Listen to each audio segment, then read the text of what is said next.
the tropics on this Wednesday. I'm meteorologist David Eckert in Severe Weather Center 9. Well, here we are in the peak of the Atlantic hurricane season, and happily to report, don't have any named storms out there, and there's just one area that we're keeping an eye on. This is out here in the open waters of the Atlantic.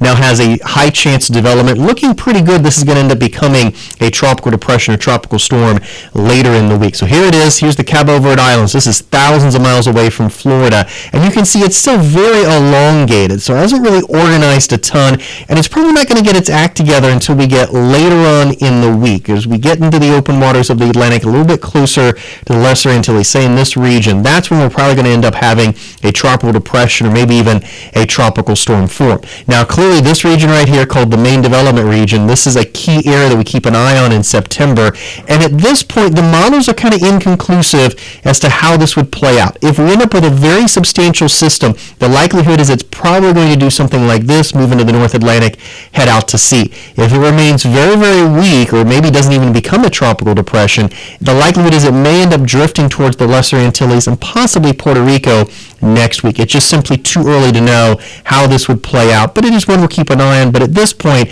not of imminent threat to the state of Florida.